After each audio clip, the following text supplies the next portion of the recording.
down to when I'm like trying to make my first movie, and I'm like, Mom, like we need to get an investor, and she took her like last $1,200 Mm. to pay this guy who claimed that he help us like bridge the gap and get investors. Mm-hmm. Total scam. And Oh, this I'm guy sorry. scammed her out of her last money, and he broke my heart. I'm like, oh my god, like I wanted to. Anyway, stop it there. Hello and welcome to the Culture Beats podcast. I'm your host, Chris Bournet, and my guest is Joseph Mbah, filmmaker and director of the new movie Whispers Bind. Joseph, how are you? I'm good. How are you? Good, good. So tell me about Whispers Bind and give the listeners and the viewers a little glimpse of what they're going to be seeing. So Whispers Bind is we're calling it a psychological horror because it deals more with your inner voice. Like the idea for the film came from a conversation I was having with my family about your inner voice and what that means to a person, right? Mm-hmm. So your inner voice is essentially you, and you know yourself more than anyone else knows you, right? So if you take a regular horror movie, you have a villain, and the villain is an outside entity trying to do you harm, but what if the harm is coming from within? Wow. So that's where the idea came from. And then what ended up happening is we made a short film of this idea in 2020. Mm-hmm. And it was about this entity who latched onto this lady and just trying to drive her to the point where she ultimately commits, takes her own life. Mm-hmm. And we did the short film. I posted it on YouTube, and compared to other videos I've had on YouTube, like I would have had like 100 views, 50 views here and there, 300 views max. Mm-hmm. This Mm-hmm. particular short film got like 6,000 views. So I was blown Wow. away by Wow. it, right? So I was like, wow, this is amazing. So to me, I was like, okay, that's great. Success. That was wonderful. Then fast forward like two years later, or so, me and my wife were thinking about what the next film we're gonna make is, and we had a friend who just had a baby who talked to us about dealing with postpartum, and we it just kind of hit us at the same time. We're like, what if we paired this idea of your inner voice and that entity with a person who is either pregnant or going through postpartum? Like, what kind of story could we tell? And that kind of blossomed from there. So Whispers by ended up becoming a story about a woman who is used to losing people in her life. Like she feels like every time she gets close to someone, she loses them. Either they die, they leave her, some shape or form. And so she's built up a wall. She don't want people to get too close to her. And then the entity sees this as an opportunity. It's like, okay, you're a perfect candidate. I'm gonna torture you. Throughout the story, she gets pregnant. She decides she wants the baby. She wants, love in her life, and she wants to fight this entity. And then the whole story kind of unfolds from there, and it's the back and forth. Yeah. And that's what Whispers Bind is. Was it challenging at all shooting it? Because it's one thing if you have an external villain who you can actually, show on screen, but showing, conveying the, villain within, so to speak, was that a challenge at all? No, so it wasn't a challenge because we opted to have a physical person play the Okay. entity, Okay. right? So even though the kernel of the idea started from what is your inner voice, and even like we played around with the idea of like actually having it be like like the main character and Mm-hmm. herself, right? Mm-hmm. We ultimately decided not to do that because part of being an independent filmmaker on a low budget is just being aware of what you can do effectively. Yeah. And for us, that would have been a stretch, and that would have presented more risk of the story not working versus it playing to the strength. So we opted to have an actress play the entity, but the way that we then chose to do like the back and forth with the entities, like sometimes you don't know what's in her mind, sometimes you don't know what's physical, and sometimes the entity becomes physical, and oh my god, it actually does hurt a person and kill a person. So that's the way we decided to go with the film. Yeah, yeah. And horror is such a popular genre. Were there any, growing up or in recent years, have there been any horror movies that kind of influenced you as a filmmaker? I think horror films have been influential to me, even without me knowing that they were horror films. Like Mm-hmm. honestly, like I would call Terminator a horror film. Yeah, yeah, Right? Like I would put it right up there because it's like it's frightening. yes. So like horror has been, and then also, wow, and thanks for asking this. This is the first time we asked this. So I'm Nigerian, and Mm-hmm. a lot of the stories that in our Nigerian films, that it has to do with our culture a lot. And Mm-hmm. our culture is a very kind of, it's very spiritual. So there's a lot of folk tale and like spirits and demons and Mm-hmm. that's in our films. So Mm-hmm. a majority of what I grew up consuming is essentially horror films. But to me, that was just like life, you know? Like Yeah. someone is like, oh, I'm mad at you, so I'm gonna go to the native doctor, the voodoo guy, and I'm gonna get this charm and I'm gonna kill you with it, you know? Mm-hmm. So that's all horror film. So I guess I've been just immersed in that language of telling stories since I was a kid. Yeah. So I was reading your bio and I saw that your Nigerian heritage kind of fuels your passion for storytelling. So can you talk a little bit about that? Did you grow up in Nigeria, or how does your heritage kind of inspire you as a So storyteller? So yeah, no, I was born in Nigeria. I came to America when I was, I think, 11 or 12, Mm-hmm. so Mm-hmm. relatively young, but still, that's like 0 to like 12. Like I've soaked up a lot of the culture. Like Yeah. I'm Nigerian. So it influenced my storytelling because that's just what I was around the whole time, you know. So I love our culture and I love the richness in the, like, if you decide, okay, I want to go down this route, there's a whole different, like, each depending on where you want to go, there's a lot of different rich culture, Mm-hmm. rich folktale, rich myth. Like there's so many things in the African culture and then in the Nigerian culture that you can pull from that inspires me specifically to tell stories. And one of the examples I like to give is like, so as a kid growing up in my village, like around, I say like around Easter. Like Mm-hmm. here in America, we have the Easter bunny, right? It's all Uh-huh. cute and nice and cuddly. Yeah. Back home, what we had is this thing. I'm gonna say the Nigerian name is Oriopa, right? Mm. Uh-huh. Oriopa is a masquerade where basically for, I think, for like 24 hours or so, if you go outside, you run the risk of being beat by this masquerade. Okay. Wow. And I'm not saying like, oh, get slapped. I mean, like, actually beat with sticks, with things that will actually harm you. And it's legal because it's a part of the culture, right? So it's like a way for you to respect the spirits Okay. and not be outside while the spirits are roaming, right? And it's Okay. not just one masquerade, it's like a bunch of them, and they're dressed in like, they like, it's white and there's like different colors of them, and they're just scattered across town. So Mm-hmm. like, as a, so the adults know what's going on. So can you picture me as a kid? I'm terrified. I don't want to Yeah. go outside. I don't want to get beat by this thing. So just one of those right there. It's a horror film. It's a horror Mm-hmm. film Yeah. waiting to be told, right? So Yeah. like I was like, there was along my career, someone was like, "Oh, what kind of story would you like to tell?" I'm like, I told him similar story, and I was like, imagine if instead of this thing being a human masquerade, but the actual spirits became real, what would Wow. happen to the town, right? So in this small town, the spirits that we're emulating became real and actually came back to life. What would happen to people? And as a human being, another human being beating you is difficult, but if an entity is actually there now and the way they used to be back in the day, what would that look like? That would look terrifying. So that's what I mean, like, and it doesn't matter which side of the culture you want to go, like, it's endless for me. So yeah, so that's how my heritage like really really inspires me for sure.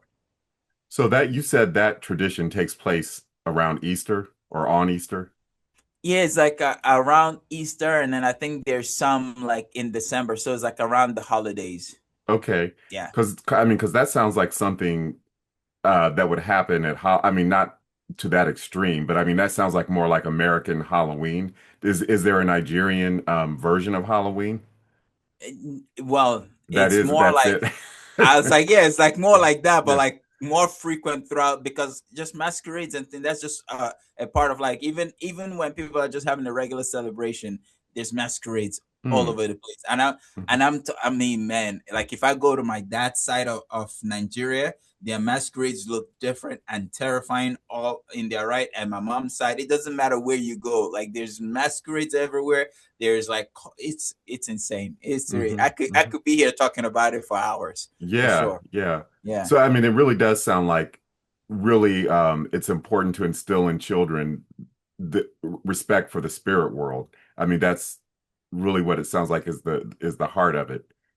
Yeah, no, it's like I like to tell people that Nigeria is a culture that has deep respect for spirituality, Hmm. right? So Hmm. like whether what it doesn't matter what religion you and ultimately fall into, but Hmm. like the respect of God as Hmm. an entity is Hmm. always there. Like I joke with people, I say if you know, Nigeria is a place where you will go to the club and you hear both Christian music and popular music all at the same place. Like we do not, at least from my own perspective, and Hmm. I can echo it for other people, but it's like the like here in America, people like, oh, you go to church and then you Right. know, or, yeah, like it's to us Nigerians is one and the same.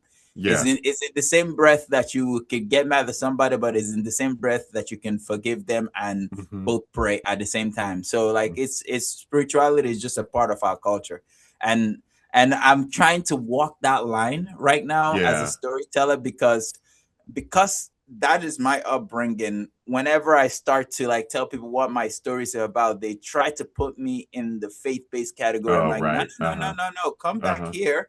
I'm just saying this is me. This is my voice Yeah. as a storyteller. This is Hmm. the stuff that inspired me. It doesn't necessarily mean that you get to put me in one particular category. So yeah. Yeah. Yeah, but because would you put The Exorcist, well, would that be a faith-based movie, or would The Conjuring be a faith-based movie? Just because they're dealing with spirits and demons and the devil, I mean, yeah, that seems a little Yeah, absurd. Yeah.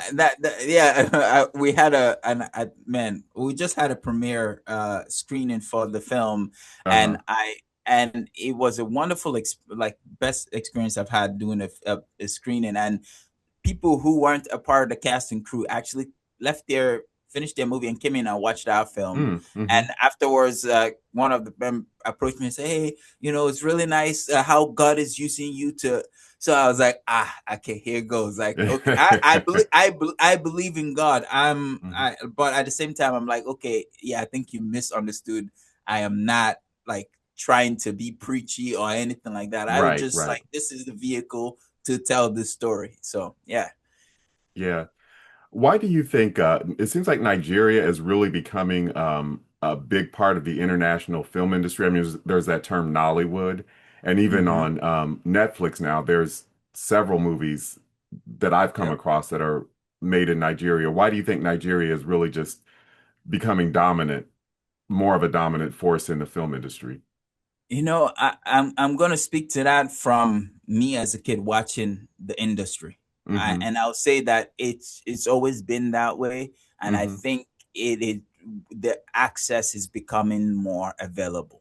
And I Okay. think that's what's changing because even as a kid, like we had movie stars like Nollywood. Like Nollywood was our thing. Like Hmm. Hmm. just America have Hollywood and you have your movie stars and like that it was already there in Nigeria. It's just what's happening now is that the technology and laws and things is just allowing us to have more access to be able to share our stories on a global Hmm. scale. And we're just taking advantage of it as everyone else is able to take advantage of it. And to me, I'm like, okay, I'm doing my little part of it by what I'm also doing. So it's just, you know, it's always been there. Just like the music for a while, everyone was like, oh, Afrobeats Oh is the yeah. thing. Uh-huh. No, Afrobeats has been there. It's just Yeah. now that we are able to collaborate with American artists and bring Afrobeats to the world stage. So Right. yeah. In Nigeria, is the filmmaking industry mainly based in one city, like how in America, Los Angeles is like the movie making capital, or is it more spread out throughout the country? It's very much more spread out. Like Okay, okay. you like I'm saying, like you could go to any village and you will find, especially these days, you go to any village, you find someone with a phone in their hand making a Mm, short film. Like okay. it's spread out. Again, the internet has and technology has made it possible for more people who have stories to tell to be able to tell their story, and it just becomes a matter of who can take it further. So Hmm. it's more spread for sure. Is formal like training, formal film education, is that commonplace, or is it more just people just picking up a camera and just deciding to tell whatever story that they decide to tell, and not necessarily getting a 4-year degree in whatever cinematography or directing or I will say that it is both, but okay, I'm also gonna emphasize on the education portion, because part of being a Nigerian is we we hold great value for education. okay. And there's this like unspoken thing about our culture that's like, if you're gonna do something, you best do the best, like be the Mm, best in that field for you, not necessarily that you're gonna be the best out of everybody else, but hmm, like don't just kind of do it, right? hmm, So if you're gonna go be a filmmaker, go study filmmaking, learn from the best, hmm. and do it right. So there is a lot of education, but also it's also a third world country, and as Uh, much access as we have, there's still a lot of access that we don't have. So you yeah. will find a lot of people who are just hustlers and scrappy and just getting it done. Yeah, yeah.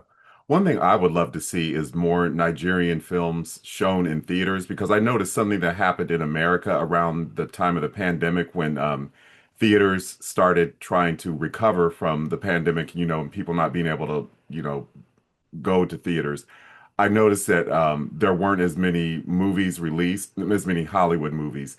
So at least locally here in where I live in Columbus, Ohio, a lot of the theaters fill up the extra theaters where there's not a Hollywood movie with movies from India. So I would love to see, why not be more international? Why not show Nigerian films in addition to the Indian films? Why is it only that quote unquote Bollywood is are the only, and I know a lot of it has to do with population. Like there's a fairly large Indian population, Indian American population in the Midwest. But why not show international cinema? Period. Why is it just one culture? I would love to see more Nigerian films shown in theaters. Yeah, I would say that it will come with time. Yeah, Just as it's come with time that you can log on to Netflix and see a bunch of Nigerian yeah, films. uh-huh. It will come with time, because one of the things that actually surprised me, because when I left Nigeria, all the industry back home had grown to was just the DVD sales, right? Oh, right, Cassettes uh-huh. and DVDs.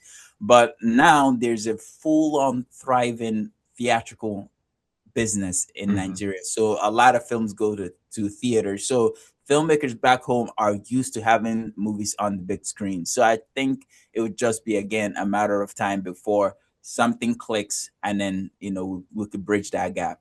So Right, yeah. right. And I'm sure you can be part of that movement. I mean, you're an American now, but I mean, yeah, I mean, I'm kind of I'm promoting Nigerian culture. Yeah, I'm working Yeah, on it, man. I just had a conversation, and one of the things I like to say is like, okay, whenever I go knock on the door, I'm like, hey, can I get in the door? They're like, yeah, no, not yet. I'm like, okay, I'll be back. So it's not a no. It's just like, yeah, like just give me a couple more run at this. I'll be back. So yeah, right. I think I could do it. Yeah. Right. You mentioned that your wife is involved in filmmaking with you. What is that like? Are you both like, are you a filmmaking team, or who handles which aspect of the filmmaking?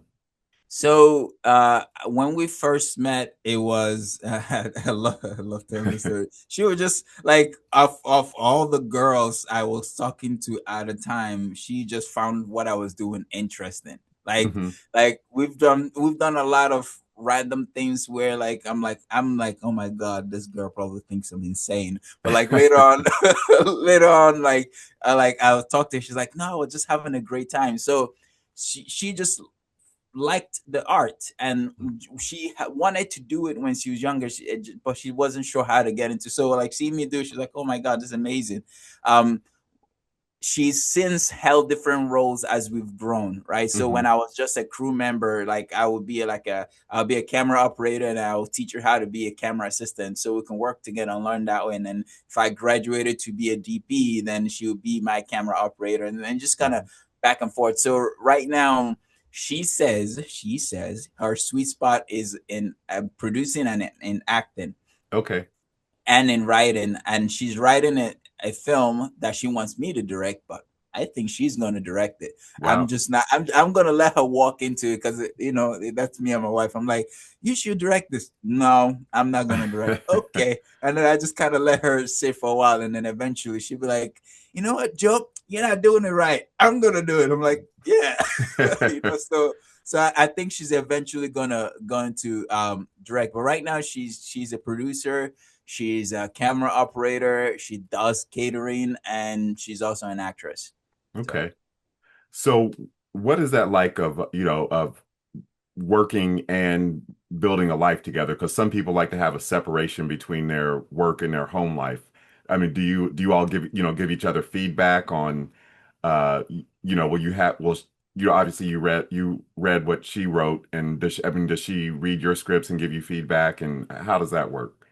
it's like truthfully, it's a thing that we have cultivated over the years because we basically almost have grown up together. Like I Mm, met her hmm. in college, Hmm. and we were just like young kids, don't know anything about life, just trying to figure it out and making all the mistakes possible, Hmm. and figuring out ourselves individually, and then figuring out ourselves together, and then eventually getting married. And but my goal the whole time has always been like the filmmakers that inspire me, Uh-huh. honestly. When I look behind the scenes, I see them working with their spouse. Like my Right. favorite filmmaker is Christopher Nolan. His Uh-huh. producer is his wife, Yeah. right? Zack Snyder, the same thing. His Hmm. producer is his wife. So like I just, even Ryan Coogler, I Yeah. found out like, yeah, like there's that, to me, felt like just the right thing. Like if you get your life partner on the same page as you, I felt like you could become a stronger team that could go further, right? Yeah. Because then ultimately, you know them, they know you. You could trust their feedback. So if my wife tells me I'm doing something, so whatever I'm doing is not working, I know Hmm. it's not working because I've like given her enough information and received enough information from her to be like, yeah, no, that's not it. And we're a couple and we don't agree. Yeah. That Yeah. happens, right?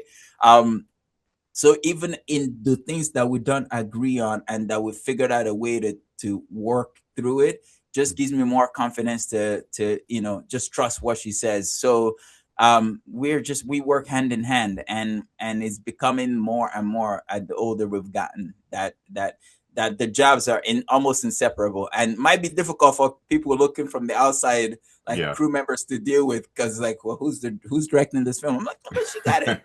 you know so yeah, so that's it. But no, we're good. We're good like that. And I would imagine there's the advantage of, because some people, if you have a job like filmmaking is very involved and takes a lot of hours and stuff. Some people, if you have a spouse who's not involved, or, a life partner who's not involved, they may not understand, well, why are you working a 12-hour day? Or so I'm sure it helps that since you're both involved, you understand everything that goes into it and you don't have to Yeah, explain. Yeah. yeah, no, that like from the like honestly, from the get-go, that was my personal journey, which is Hmm. why every girl that I met, I was very transparent with them right away and say, hey, this is the life. It Yeah. means I'm gonna be poor for a very long time. I'm gonna be unavailable. Like I was just upfront, and I didn't hold any girl like for being like, oh no, this is not for me. And like Hmm. to me, I Hmm. was like, the sooner you say it's not for you and you go, the better for me versus us dragging it on, you Yeah. know. Then which made it wild to me. Then eventually, when I met my wife, and she was just she have. There's only been one. project, like one major project that we could not work on together, and I was out of town. I was, traveling, and I did all this stuff, and I came back, and she lost a lot of weight, and she was mad at me. That's why she lost a lot Oh. of weight. But like that's just the way we are. Is like I having someone like her in my corner makes it like that I don't have to worry about explaining myself, because I think Hmm. that part of it takes too much effort if someone doesn't understand you. And I've seen it done by other creatives and other filmmakers where their spouse don't understand what it is to be an artist and be a creative Yes. person. That friction, just see, like, I'd rather have the friction where we're both like, no, this character needs to do this versus this do that. I'd rather have that friction versus the friction of like, why are you doing this? Why don't you have money all the, like, what, Yeah. your Yeah. life makes no sense. But like, no, my wife gets it. She knows we're poor. And like, I'm talking like since we met, like she like, oh, Joe hasn't eaten food in like 2 days, so I'm gonna sneak food from my job to make sure I feed him. Uh-huh. So like that's just, so yeah, it's good. It's good to have someone who gets it, for sure. Yeah, I have a friend who's a novelist, and he's always talking about how his wife is completely indifferent to what he writes, almost to the point of like having this attitude of, oh, well, you don't really have a real job, I do. And I just can't imagine, I'm single, but I can't imagine not having that kind of support. I can understand if your spouse or life partner, or whatever, doesn't necessarily want to be involved in the creation of your art, but to not even support it, I think would just be, I don't know if I could be in a relationship like that. Yeah, Yeah. every time I've thought of it in that regard, it's just too much. It's rough, man. I don't think Yeah. I could hang, for sure. Yeah. Yeah. What about parents? A big part of wanting to succeed in, or a big part of feeling that you can kind of handle the ups and downs of a life in the arts is having family support. I would imagine with some parents, you talked about the importance of education. Some parents are just like, no, I want you to get a job that has a very, set career path, like become an engineer or become a doctor, where, you go to medical school and then you do your residency. And, is that, if you're comfortable about talking about it, is. Yeah, no, I'm very comfortable talking about it, Hmm. because I think it's one of those situations again that I drew the lottery, because Oh, wow. Uh-huh. my mom, so when I get asked like, how'd you get into filmmaking, Hmm. I give a whole spiel, and my mom in the center of the reason why I became a filmmaker. Because prior to her, like, I didn't even understand that people made movies. I didn't Yeah. even understand that was a world that existed that's available to me. And she basically stopped me one time, and senior year in high school, and gave me this whole spiel and sent me down this path. And I ended up discovering filmmaking. And ever Mm-hmm. since I discovered filmmaking, I was like, oh, mom, I want to go to film school. We were living in Palm Spring, California at the time. Hmm. Like, she left everything she was doing, drove me to Arizona to where we found like the cheapest college that Yeah. was remotely affordable. Hmm. And then I ended up ultimately going to a community college because of her just being the superhero that she is. Because, so let me tell you this little bit. We were driving, this is '08. There's no like cell phone GPS or anything Yeah. like that. So Uh-huh. I still had a map, and you had to buy the actual GPS, which we couldn't afford. Yes, I So I remember had a that. Yeah. map. Yeah. So Yeah. I had a map, and we got lost. New state, haven't been here before. We got lost. We got off the freeway to go ask for directions, and there happened to be a community college right like a stone's throw away. And she's like, okay, let's go to the college, because college schools will know each other and they can help us. Hmm. Hmm. We went in there, and I sat in the lobby, and like 30, 45 minutes passed, and she came back. She's like, all right, Joe, so I've registered you to this and that. And she was just giving me everything. I was like, wait, mom, I'm like, no, we're going to that college. She's like, no. I'm like, but mom, what about filmmaking? She's like, don't worry about it. I got to figure it out. You see that guy that's walking up to you? That's Tony Deshay. He is your film teacher and also your guidance counselor. Tony meet Joe. Joe meet Tony. Shook hands, and Wow. off I went. And that's how I became a filmmaker. And she had been the my strongest supporter Mm-hmm.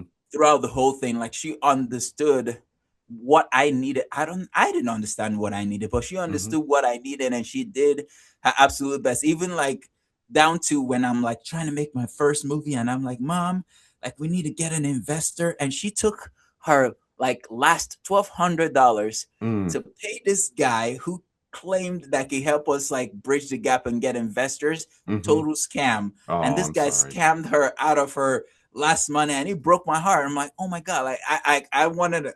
Anyway, stop it there. Um, so but that's the kind of woman she was, and Mm-hmm. eventually I was able to make my movie, and and make the second one. So yeah, my mom was a pillar in my journey, absolutely. And then she passed in 2018 Oh, I'm sorry. because life happens. Mm-hmm. And man, I'll say that if anyone asked me what was the most difficult part of the journey, I say that was very difficult for me, because it all I basically quit filmmaking after that. But Mm-hmm. love of my family and my wife, everyone kind of helped me. They were like, "But what else are you gonna do?" I'm like, "Yeah, I'm not good at anything else. I don't know Yeah. what else to do." So I got up and kept going. But yeah, my mom definitely is supporter, like for sure, for sure. My dad is more on the other side. Okay. Like he would have been he was an artist himself back Oh, home, really? Okay. but yeah, he was a sculptor, but he was also an educator, right? So Mm-hmm. he's more like, hey, like my mom is strong. My mom says, hey, if you're gonna do it, you must do it to the absolute best, and that's why I'm gonna invest my time and effort in you to make sure that you are successful. My Mm-hmm. dad is, you got to go to school. You gotta get a proper education. You gotta get a proper job. Like you, so that's my dad falls in that. He still kind of doesn't understand what I do. So like every now and then like we'll have a conversation, and he's like, oh yeah, no, that's nice, that's nice. I'll be like, Dad, we have a movie. He's like, okay, that's good, that's good. So you're hustling, right? You're hustling. I'm like, yes, yes, Dad, I'm hustling. Thanks. So there's two different people, but my mom, yeah, she was amazing. Yeah, yeah, and I'm sorry that you lost her, but you're really honoring her by continuing to make films, and it's so great that you had such a supportive mom. So I'm sure she's up there cheering you on for sure. Yeah, man. I think I am, and I hope that when I eventually have kids, I can be as cool and supportive remotely, as close to her as Hmm. possible, because she gave me the foundation of like, oh, this is how you parent a child, Hmm. so Hmm. yeah, yeah. It kind of sounds like the way you described your your family's journey, that you kind of had a foot in both worlds. Like you said, your family moved here when you were 12. Hmm. Because just speaking from my own personal experience, growing up in the Midwest, I mean, I'm an indie filmmaker myself, and just movie making just always seemed so far away. It seemed like, an entirely different coast, Hollywood, because we don't have I mean, there are indie filmmakers, throughout America, but I mean, what I saw growing up on TV was like the Hollywood, Steven Spielberg and all that. Um, but I would think it would be so inspiring to grow up in a place like Nigeria where there's everybody, anybody can pick up a camera and it's part of the culture. Where it's not so much here, it's more looked at as, oh, you have to have a lot of talent and a lot of luck, and you have to go to whatever NYU film school if you're really going to make it big. And so, I mean, you talked about how your mom helped you realize that filmmaking was something that you could do, but at the same time, it was such a part of your culture. So that seems kind of like I don't know, kind of a paradox that that you saw it Yeah, as something that like it took your mom kind of convincing you that you could do it.